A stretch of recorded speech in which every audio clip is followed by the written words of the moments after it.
UKLO 1 year masters. No IELTS required up to 5 years visa. High visa success rate. లో ఉన్నోళ్ళు దోపిడీకి గురయ్యారు. దోపిడీకి గురవుతారు. కాబట్టి ఈరోజు రెండే నడుస్తున్నాయి ఇవి. తెలంగాణ ఏర్పడ్డ నాటి నుండి ఇయాటి వరకు జరుగుతున్నటువంటి సంఘటన ఇది. ఇవాళ నేను చెప్పుకున్న సమస్యల ప్రయాణం బ్రదర్. నువ్వు హైదరాబాద్కి వెళ్ళి ఇప్పుడు బంజారా హిల్స్కి వెళ్ళి ఇక్కడికి వచ్చినావు. ఎక్కడన్నా ఒక దొమ్మి కానీ ఒకటి కొట్టుకోవడం కానీ ఏదైనా జరుగుతుందా? ఏదో లేదు కదా. లేనప్పుడు నా మీద 144 ఎందుకు పెట్టినావు? ఇది కుట్ర. ఇక్కడికి వెళ్ళి పెట్టుబడిదారులు ఆంధ్రాకు పారిపోవాలనే కుట్ర. అక్కడ అమరావతి ముఖ్యమంత్రి నా బాస్ అయ్యాడు. ఈయన ముఖ్యమంత్రి కాగానే ఫస్ట్ చంద్రబాబు నాయుడు ముఖ్యమంత్రి కాగానే పాత బకాయి ఒకటి ఉండే 2500 కోట్లది తెలంగాణ వాళ్ళకి ఇవ్వాల్సింది. కేసీఆర్ ఇవ్వలే.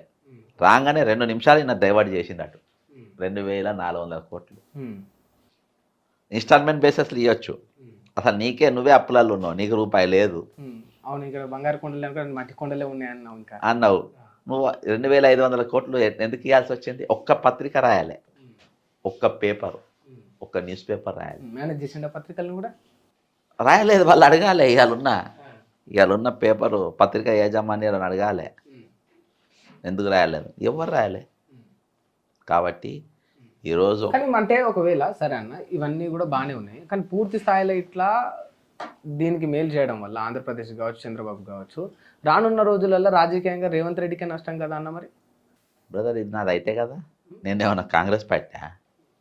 నేను బీజేపీకి పోయినా, బీఆర్ఎస్కి పోయినా, టీడీపీకి పోయినా, పుట్టింది మాత్రం తెలంగాణనే కదా. తెలంగాణ నెక్స్ట్ వేరే పార్టీ పెట్టుకుంటా. ఇవాళ నాకు రూపాయలు బొచ్చడు ఉన్నాయి. నేను ఎవరికి లాయల్ కాదు. నేను నా స్వార్థం కోసం నేను ఏమన్నా చేస్తా. బ్రదర్ నీవు ఒక 4 ముఖ్యమంత్రిని తీసుకో. డోన్లా కోట్ల విజయభాస్కర్ రెడ్డి గారిని తీసుకో, పులివెందుల వైఎస్ రాజశేఖర రెడ్డి గారిని తీసుకో, మదనపల్లి కిరణ్ కుమార్ రెడ్డిని. ఎవ్వరు కూడా వాళ్ళ సొంత అసెంబ్లీలో ఎవ్వరు గెలుక్కోలే. ఈరోజు ఈయన గెలుకుడు కాదు, మొత్తం కట్టెబెట్టి మొత్తం ఎక్కడెక్కడ తిప్పొదిలేసిండు. ఇవాళ వాళ్ళు అరే తురే అని తిట్టే కాడికి తీసుకొచ్చి నాది వదిలేసి మట్టెట్టి పోసే కాడికి తెచ్చాను.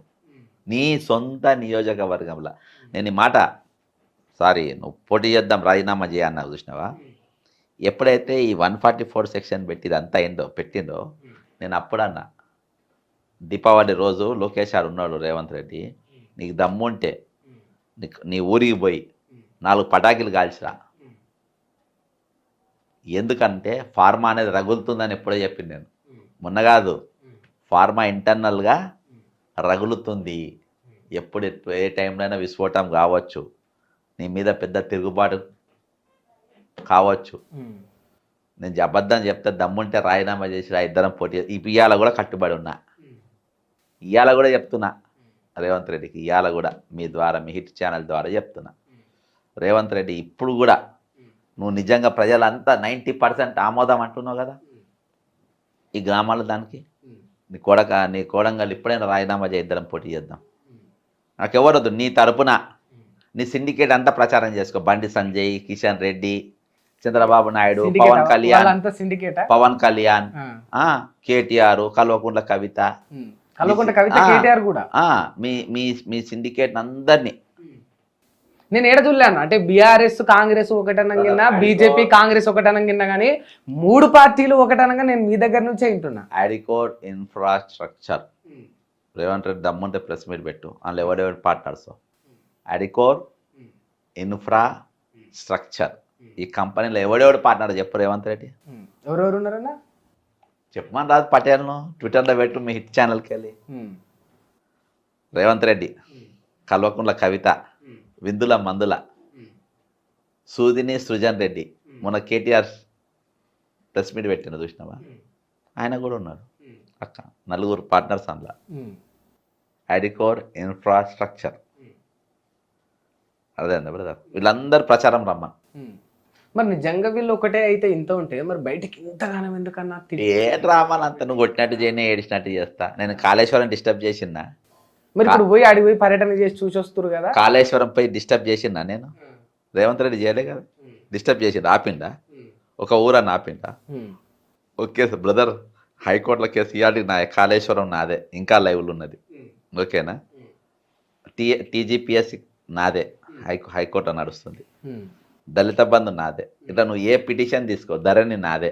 ధరణి ఒరిజినల్ స్కామ్, దాన్ని నేరత్వం బయటికి తీసింది నేనే. ఇన్ని పిటిషన్లు ఇట్లా వేసినందుకే మిమ్మల్ని తొక్కేసినట్టున్నారు రాజకీయంగా. అవు అబ్బా, కవితమే కేసులు వేసినందుకు మెయిన్గా రేవంత్ రెడ్డికి బాధ ఏంటంటే పార్ట్నర్ కదా, వ్యాపార పార్ట్నర్. నేను సురేఖ చేసినట్టుగా చిల్లరగా కామెంట్ చేయను. నేను బిజినెస్ అడిక్వర్ ఇన్ఫ్రాస్ట్రక్చర్ పార్ట్నర్, మా వ్యాపార భాగస్వామి మీద నువ్వు కేసులు వేస్తావా అని రేవంత్ రెడ్డి తీర్మాన్ మల్లయ్యతో ఒక క్వశ్చన్ అడిగిపించుకుంటాడు.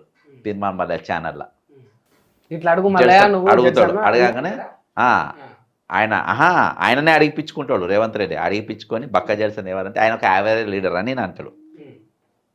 అన్నాడు తీసేయాలన్నట్టు ఇట్లా అన్నాడు. చూసాను తీసేసి చూసినావు కదా, యావరేజ్ లీడర్. అట్లా అడిగిపించుకున్నాడు అబ్బా. అట్లా అడిగిపించి నా మీదకి వచ్చిండు. ముఖ్యమంత్రి అయినాక కూడా 3-4 సార్లు వేదికల పైన మాట్లాడాను. ఎందుకంటే వీళ్ళు 100% ఇదంతా డ్రామా ఇదే బ్రదర్. అన్నిటికన్నా పెద్ద ఇష్యూ బ్రదర్ సింహాద్రి. నువ్వు ఏ తప్పు చేయలేదు సింహాద్రి. నువ్వు ఒకరిని కొట్టలే, ఒకరిని తిట్టలే, నీ చేతికి పలికిస్తా, అదేంటా నేను రౌడీ షీటర్ అంట, అన్ని దిక్కులకెళ్ళి ఫోటోలు తీస్తా.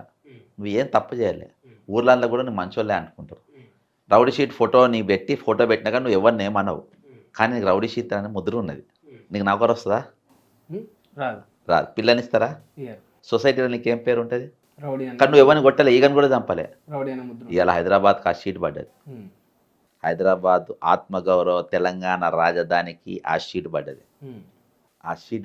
ఇంకా నేను బాగా అర్థం కానీ నీకు అట్లా చెప్పిన. ఇవాళ నేను ఏమనలే, అయినా కానీ అంటున్నాను. ఇవాళ వీళ్ళు ఎవరు మాట్లాడతారంటే ఏంది? నేను వీళ్ళందరినీ బ్రదర్ పరిశోధించిన తర్వాత నేను ఏ పార్టీలో పోవద్దని డిసైడ్ అయినా. తెలంగాణ ప్రజలు మామూలు అప్రమత్తం కాదు, పూర్తి అప్రమత్తంగా ఉండి ఏ పార్టీలో లేకుంటే సర్వైవ్ కాగలుగుతారా? అవసరం లేదు బ్రదర్. ఇవాళ మీరు డిఫరెంట్గా ఇవాళ తెలంగాణ ప్రజలు తక్షణం చేయాల్సిన అవసరం ఏంటంటే, ఈరోజు ప్రజాస్వామ్య పేరు పైన కొనీలు జరుగుతున్నాయి తెలంగాణలో, ఖననాలు జరుగుతున్నాయి, పేదరికం పెంచుతున్నారు. తెలంగాణ ఏర్పడ్డాక బ్రదర్ అందరు ఇట్లా చెప్పేటోళ్ళే అన్న. రాజకీయంగా సర్వైవ్ కానీ మొదట్లో ప్రతి ఒక్కరు ఇట్లా చెప్పేటోళ్ళే. స్పెషల్ గా బక్కా జడ్సన్ గారిని ఎందుకు నమ్మాలనే క్వశ్చన్ కూడా ఉంటది కదా జనాలకు. మరి నేను చెప్తుంటావా, రూలింగ్ గవర్నమెంట్ ఉన్నాక నేను కష్టపడితే ఇవాళ నేను ఏ మంత్రులు పోయినా నన్ను గుర్తుపడతారు. నేను కష్టపడి తెచ్చిన తెలంగాణ నాకు అవకాశం ఇచ్చింది పార్టీ. చిన్నారెడ్డి మా ఇంటికి వచ్చింది, ఇంట్లోకి సస్పెండ్ చేసే ముందు కూడా. రూలింగ్ గవర్నమెంట్ వచ్చి ఎవడన్నా అవలగాడు పార్టీ వదిలేసిపోతాడా? వాడు అవలగాడు అయితేనే పోతాడు. మిమ్మల్ని పంపించారు, నా దగ్గరకు వచ్చి అవకాశం ఇచ్చింది నాకు. పంపుడు ఇంటికి వచ్చిండు, జడ్సన్ జర తగ్గు అని అన్నాడు. సస్పెండ్ చేసుకుని తగ్గుమన్నారు.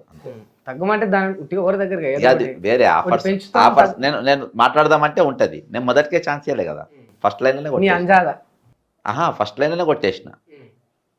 లైన్లోనే కొట్టేసిన. ఒకటే అడిగింది నేను, ఆయన యూ గో హెడ్ అన్న, మీరేం చేయాలన్నా చేసుకోండి అని చెప్పిన. చేసుకోండి, నాకు ఇబ్బంది లేదన్న. నాకు ఇష్యూస్ ఇంపార్టెంట్, నన్ను నమ్మి చాలామంది వస్తారు. రాజకీయంగా బ్రదర్ నన్ను వీళ్ళు ఎవరు అందుకోలేరు. నేను వేరే తీరుగా ప్రజలను నమ్మించి మోసం చేయాల్సిన అవసరం కూడా నాకు లేదు. నేను ఏమైనా ఎక్స్పెక్ట్ చేస్తే నేను ఇది చేయాలి. నాకు ఎక్స్పెక్టేషన్స్ ఏముంటాయి పబ్లిక్కి వెళ్ళి? ఏముండే. ఇవాళ పబ్లిక్ను అవలబనాయించి, పబ్లిక్ను ఉద్యమంలో దింపి, పబ్లిక్ ఆత్మహత్యలు చేసుకునేటట్టుగా చేసి, ఆ ఆత్మగౌరవ తెలంగాణ, ఆ స్వయం పాలన తెలంగాణ, మన నీళ్లు మన నియామకాలని రెచ్చగొట్టిన తెలంగాణ, 12 మంది విద్యార్థులు చచ్చిపోయేటట్టు చేసి, ఈరోజు తెలంగాణ వచ్చిన తర్వాత 1,00,000 మందిని బిలో పావర్టీ లైన్ కిందికి నూకిన ఈ పాలకుల గురించి మాట్లాడినప్పుడు, అవి తెలిసినప్పుడు కడుపు రగిలిపోతుంది. తెలుసా బ్రదర్? తెలంగాణ ఏర్పడంగా, తెలంగాణ రాకముందు ఎవరి నౌకర్లు అమ్ముడు పోలే. గుర్తుపెట్టుకో, ఉమ్మడి ఆంధ్రప్రదేశ్లో గ్రూప్ 1 కానీ గ్రూప్ 2 కానీ ఏ పోస్టులు అమ్ముడు పోలే. 1-2 వాళ్ళ పైరవికారకు ఇచ్చుకోవచ్చు, కానీ 90% క్లియర్గా అయినాయి, 99% నీట్గా అయింది ఉమ్మడి ఆంధ్రప్రదేశ్ ఉన్నప్పుడు. పేదరికంలో నెట్టబడలే, భూమి లేని వాళ్ళ భూములు ఇచ్చిండ్రు. ఎవడైనా కానీ ఏ పార్టీ అయినా ఉండ కానీ, ఇండ్లు లేని వాళ్ళకి ఇండ్లు కట్టించిండ్రు. ఇప్పుడు ఇండ్లు ఉన్నాయి కూలగొడుతుండ్రు, గుంజుకుంటుండ్రు, భూములు గుంజుకుంటుండ్రు. అర్థమైందా బ్రదర్? ఇది తెలంగాణ ఏర్పడ్డాక ఈరోజు నన్ను 1,00,000 మంది పేదరికంలో నెట్టబడ్డారు. ఇప్పుడు ఆయన ఇల్లు ఎందుకు కూలగొట్టలే? ఈరోజు అదే చెప్తున్నా. ఇప్పుడు చట్టం అనేది రూల్స్ అనేది మనిషికి ఎందుకు డిఫర్ అవుతాయి? అందరికి ఒకటే రూల్ ఉండాలి. బ్రదర్, నీవు ఇల్లు తీసుకో, దానికి ఒక చట్టం ఉంది 2013 land equation act. Rahul Gandhi గారు పార్లమెంట్లో మొన్న కూడా స్పీచ్లో చెప్పిండు, ఇల్లుకి ఇల్లు, భూమికి భూమి, జాగకి జాగ. నా ఇల్లు ఉన్నప్పుడు, నా భూమి పోయినప్పుడు నువ్వు నాకు దానికి అప్పచేషన్ ఇచ్చి తీసుకో. కూలగొట్టి బాజాప్తా గుంజుకొని ఇక నువ్వు సారీ చెప్పి ఇక కూలగొట్టుడు బందని ఇప్పుడు ఎందుకు చెప్పాలి? ఇప్పుడు ఎందుకు ఆపుతున్నావు మరి? అప్పుడెందుకు కూలగొట్టలే?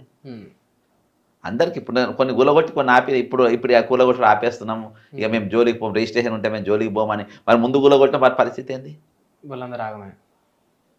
అదే బ్రదర్, ఇప్పుడు రూల్స్ అనేది నీవు నాకు చెప్పింది ఏంది? ఈరోజు మధ్యవర్తులు ఎవరప్పుడు తెలంగాణ ఉద్యమానికి కోదండరామ్ ఏడున్నాడు ఇవాళ, మళ్ళా మల్లెపల్లి లక్ష్మి ఏడున్నాడు, గంట చక్రపాణి ఏడున్నాడు, కొన్ని అటవుతల నుండి కొంతమంది యువతలు ఉన్నారు ఇవాళ.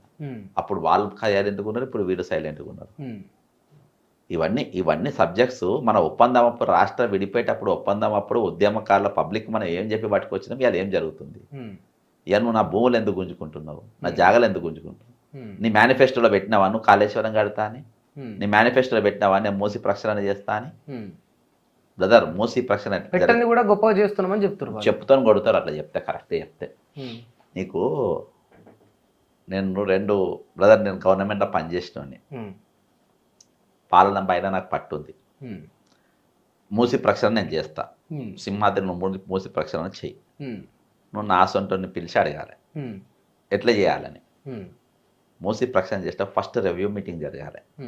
ఎవరెవరితోని? Municipal administration, HMDA, irrigation, registration, revenue, ఈ నలుగురిని కూర్చొని రివ్యూ పెట్టాలి. చెరువు విస్తీర్ణం ఎంత, దాని పొడిగి ఎంత, దాని వెడల్పు ఎంత, అక్కడ ఎన్ని ఇండ్లు కట్టి ఉన్నాయి, వాటికి పర్మిషన్ ఎన్ని ఇండ్లకి ఇచ్చిండ్రు, ఇవన్నీ గుట్టుగా జరగాలి. ఫస్ట్ గుట్టుగా ఈ రిపోర్ట్ అంతా నువ్వు గుట్టుగా తీసుకోవాలి. అప్పుడు అక్రమంగా ఇన్ని ఇండ్లు కట్టినాం, ఈ నలుగురిని కూర్చోబెట్టి ఎంత అయింది, ఏందైంది, ఎంత కట్టిండ్రు, ఎవరు ఎంత కట్టి అనేది చూసుకొని రిపోర్ట్ తీసుకొని ఫస్ట్ వాళ్ళ నోటీసులు పంపాలి, ఇంక్లూడింగ్ ఫార్మా కంపెనీ. అసలు ఈ మూసి ఎందుకు దరిద్రంగా తయారైంది, వీళ్ళకి ఎందుకు చెత్త వచ్చింది, ఎక్కడికి వెళ్ళి కంపు వస్తుంది, ఎక్కడికి వెళ్ళి పొల్యూషన్ వస్తుంది, నెక్స్ట్ పొల్యూషన్ బోర్డుని పిలవాలి. ఇన్ని కంపెనీలకి వెళ్ళి పొల్యూషన్ ఇళ్ళకి వస్తుంటే మీరు ఏం చేస్తున్నారు? సార్, ఈ కంపెనీలకు వస్తున్నాయి, పలానా వాళ్ళ కంపెనీలో వీళ్ళు బ్యాక్గ్రౌండ్ ఉన్నది అని చెప్పి అంత రిపోర్ట్ డేటా తయారు చేసుకుంటే అందరికి ఫస్ట్ రౌండ్లో అందరికి నోటీసులు పోవాలి. టైం ఇవ్వాలి మీ కరెక్షన్ చేసుకొని. ఇప్పుడు ఒక్కొక్కరు ఒక హక్కులు ఉంటాయి, కంపెనీ ఓన్కి ఏమేమి ప్రభుత్వం హక్కులు ఇచ్చి తెలియదు, అవన్నిటిపైన వాళ్ళ ఎక్స్ప్లెనేషన్. దాని తర్వాత నువ్వు చాప్టర్ మొదలుపెట్టాలి. నువ్వు గడ్డపార పట్టకపోతేవి దెబ్బ మొరటోడు గులగొడుతుంది చూసిన, రౌడీ షీటర్లు గులగొట్టినట్టు, రౌడీ షీటర్లు గుండాలు చేసినట్టు నువ్వు దాని వల్ల కొడుతుంది. ఇవాళ మధ్యలో లొల్లి కాగానే ఇప్పుడు మేము గులగొట్టం ఆపుతాం, అది కాదు కదా బ్రదర్. నీకు చట్టం ఏది చెప్పిన చట్టం ఫాలో అవుతానంటే అయిపోయా. దానికి నువ్వు ఫస్ట్ ఇవన్నీ నువ్వు ఫాలో కావాలి. ఫాలో అయినప్పుడు నువ్వు ఎక్కడ కూడా చేతులు కట్టుకొని నిలవాల్సిన అవసరం లేదు. ఈరోజు ఆ పొరపాటు అక్కడ జరిగింది. ఈరోజు ప్రతి దగ్గర కూడా అదని కాదు, ప్రతి దగ్గర కూడా ఇటువంటి అన్నీ. నీకు ఇంకోటి చెప్తా బ్రదర్, ఇవాళ జనగణన నడుస్తుంది, ఓకేనా? జనగణన 112 క్వశ్చన్స్ ఇచ్చారు. 112 క్వశ్చన్లలో టాప్ టార్గెట్ అంటే ఇవాళ రేవంత్ రెడ్డి, తీర్మాన్ మల్లయ్య వీళ్ళిద్దరూ మహారాష్ట్ర ఎన్నికల్లో చెప్తున్న ప్రచారంలో ఏం చెప్తుందంటే, మేము కుల గణన మొదలు పెట్టేసినాం, జనాభా తామాషా ప్రకారం జనాభా ఉన్నోళ్ళకు వాళ్ళకు ఇచ్చేస్తామని చెప్తున్నారు. కుల గణన ఇప్పుడిప్పుడే ఊర్లల్లో కొంచెము మర్చిపోయి మళ్ళీ కాక చిన్నాయన బాబాయ్ అనుకునే మాట్లాడకాడ కులాల మధ్యలో కొంచెం సయోధ్య కుదురుతుంది. ఈ సందర్భంగా వీళ్ళు వెళ్ళిపోయి నీ కులం ఏంది, నువ్వేంది అని అడుగుతావు. బ్రదర్, కులాల గురించి తెలుసుకోవడానికి నిన్ను అడుగుతున్నా సింహాద్రి, ఇంకా మార్గాలు ఏం లేవా? ఉంటాయి, చెప్పు. వీళ్ళు డేటా తీసుకోవచ్చు కదా, ఆల్రెడీ ఎంటర్ ఏదో ఒక దగ్గర గవర్నమెంట్ సెక్టర్లలో. చెప్తా దాని మీద. ఈరోజు నేనే ముఖ్యమంత్రి అయితే నేను ఫస్ట్ రివ్యూ మీటింగ్ కలెక్టర్లతో పెడతా. రేపు పొద్దుగాల 10 o'clock review meetings with all 33 district collectors. 10:30 వరకు అయిపోతుంది. నాకు కుల గణన ఎస్సీ ఏబిసిడి, బీసీ ఏబిసిడి, ఎస్టీలు ఏబిసిడి, ఈబీసీ ఎంతమంది ఉన్నారో నాకు ఇవాళ సాయంత్రం 5 గంటల వరకు నాకు డేటాగా టేబుల్ మీద ఉండాలి అని ముఖ్యమంత్రిగా నేను కలెక్టర్కి ఆదేశిస్తాను. కలెక్టర్లు 11 గంటలకు ఆయన రివ్యూ మీటింగ్ పెడతాడు. హాఫ్ అన్ అవర్లో ఎస్ఎంఎస్ పెడతారు. అందుబాటులో ఉన్న వాళ్ళు ఇమీడియట్గా గంటకు రాని 11కి 11:30 సేమ్ ముఖ్యమంత్రి చెప్పిందో కన్వే చేస్తా. నాకు 3 గంటల వరకు నా టేబుల్ మీదకి రావాలంట. 3 గంటలల్లో సాధ్యమా ఇది? సాధ్యం. ఎట్లా చెప్తాను? ఈ డేటా అంతా ఆన్లైన్లో పొందుపరిచి ఉంటుంది ఎంఆర్ఓ ఆఫీసులలో, తహసీల్దార్లలో. అంతే. బీసీఏ ఎంతమందిని కొడితే ఒకటే సెకండ్లో వస్తుంది కాదు బ్రదర్. నేను ఇంకా ఎక్కువ టైం 1 అవర్ టైం ఇస్తున్నా. బీసీబీ ఎంతమంది ఉందో కొడితే ఆ మండలంలో నీకు 2 మినిట్స్ 1 మినిట్ అన్ని 1 మినిట్లో వచ్చేసా కరెంటు పోతే తప్ప. కరెంటు పోయి సర్వర్ డౌన్ అయితే తప్ప అన్ని అందులో వాళ్ళ దగ్గర రెడీగా ఉంటుంది. నీకు ఆన్లైన్లో కలెక్టర్ పంపుడు, కలెక్టర్ ఆన్లైన్లో పంపుడే కదా. 5 o'clock కాదు 3 o'clock వాళ్ళకి 2 గంటల ముందు నా టేబుల్ మీద ఉంటుంది. అది నేను అడుగుతున్నా. ఇవన్నీ ఈరోజు డేటా ఎంట్రీ బ్రదర్. దాన్ని ఇక నేను ఎక్స్ప్లెయిన్ చేయ. ఈయన ఐడియా అక్కడికి ఉన్నది అంటున్నా. ఈయన బెదడు, ఈయన బేజా, రేవంత్ రెడ్డి బేజా, రేవంత్ ధమాక్ అక్కడికి ఉన్నది అంట. నేను చెప్పింది అబద్ధమా కాదా? నువ్వు గవర్నమెంట్ సోర్సెస్ అన్నావు.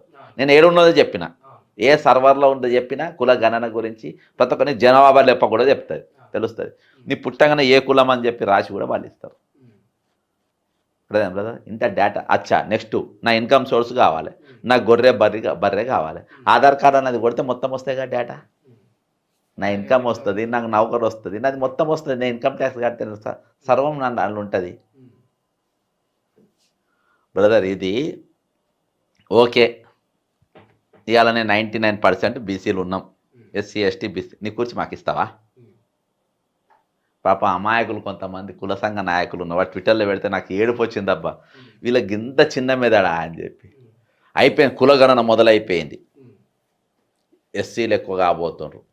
రాజ్యాధికారం మన చేతికి రాబోతుంది. సంసిద్ధం గాంధీ మిత్రమా అని చెప్పేసి ట్విట్టర్లో పెడితే నాకు వాళ్ళ మీద పడి ఏడవాలనిపించింది. ఇదే ఆమె నాలెడ్జ్ కుల సంఘాలకు. వాళ్ళ పార్టీలు కూడా పెట్టుకున్నారు.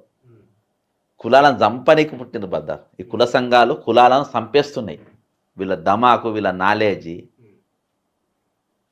కులగణన మొదలైందంట, రాజ్యాధికారం మనకు వచ్చేసిందంట, ఆ పాలన మనకు వచ్చేసిందంట. ఏంది ఇది చెప్పు?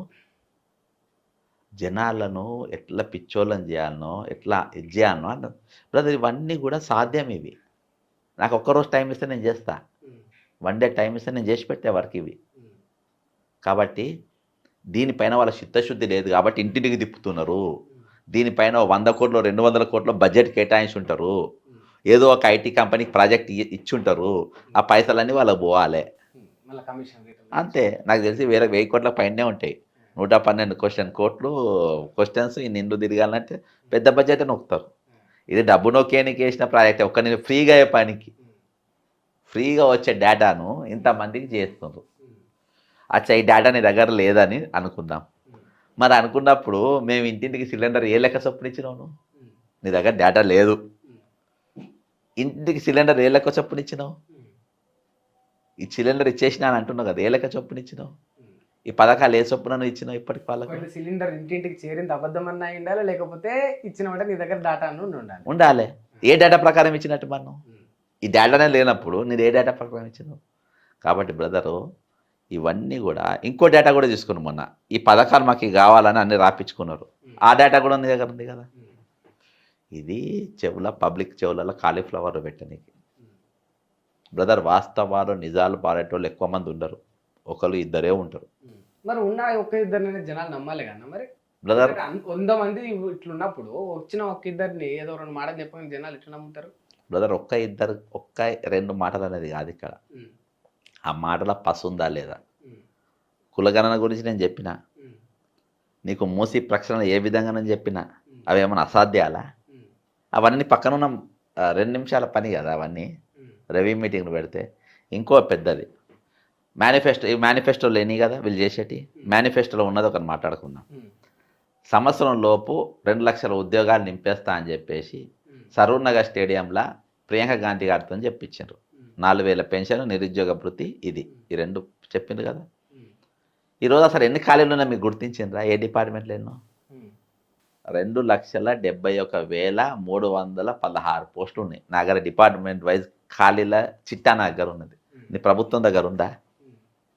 రెవ్యూ మీటింగ్ పెట్టినావాను డిపార్ట్మెంట్ వైజ్గా? నువ్వు ఇప్పటి వరకు ఏ డిపార్ట్మెంట్లో ఎన్ని రివ్యూలు మీటింగ్ పెట్టినావు, దాని అవుట్పుట్స్ ఏందో నీ దగ్గర ఉందా? తదుపరి ఇవన్నీ చీఫ్ మినిస్టర్ దగ్గర ఉండాల్సిన మినిమం ఇది నంబర్. ఓకే, ఇంకో క్వశ్చన్ అడిగినావు. ఫార్మా కంపెనీలో గ్రామీణ ప్రాంతాలను డెవలప్ చేయనీకి అన్నావు కదా. అసలు యాక్షన్ మన క్వశ్చన్ అది ఇటు వచ్చింది. ఇలా ఈ మూసి ప్రక్షాళన చేయాలని నువ్వు అంటున్నావు కదా కాలుష్యంకి వెళ్ళి. ఇప్పుడు ఈ కాలుష్యం తీసుకొని వచ్చి మళ్ళీ నా ఊర్లో పెడతా అంటున్నావు.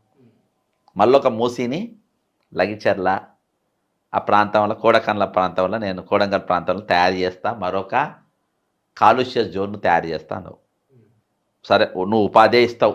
సరే, నువ్వు నా ఊరు కాలుష్యం కాదు, అద్దాల మధ్యలో మొత్తం అవన్నీ సొరంగాలు పెట్టి నువ్వు ఎక్కడికో వదులుతావు, నా ఊరికి రాదు, నేను ఒప్పుకుంటా, అన్నీ ఒప్పుకుంటా. ఈరోజు 3 ఊర్లు 2 తండాలు 3 తండాలు తీసుకుంటున్నావు కదా. ఓకే బ్రదర్, కంపెనీకి స్థలాలు తీసుకుని సేకరించేటప్పుడు ముందు డీటెయిల్డ్ ప్రాజెక్ట్ రిపోర్ట్ అనేది ఒకటి ఉండాలి. నా భూమి తీసుకుంటున్నావు బ్రదర్, నేను నా భూమికి ఇస్తున్నా, నా భూమి నేను ఎందుకు ఇవ్వాలో నువ్వు నాకు చెప్పాలి కదా. మరి డిపిఆర్లు ఉన్నాయా? ఏ కంపెనీలు వస్తున్నాయి, అందులో ఎంతమందికి నువ్వు ఉద్యోగాలు ఇవ్వబోతున్నావు, పెట్టుబడి ఎంత, లోన్లు ఎంత, నాకు ఇవ్వబోతే వాటా ఎంత, అదే ల్యాండ్ నేను చేయాలని డిపిఆర్ ఉందా అసలు కంపెనీలలో? బ్రదర్, వరంగల్ టెక్స్టైల్ పార్క్లో భూములు గుంజుకున్నావు, ఒక కంపెనీ పెట్టాను, 14,000 ఎకరాలు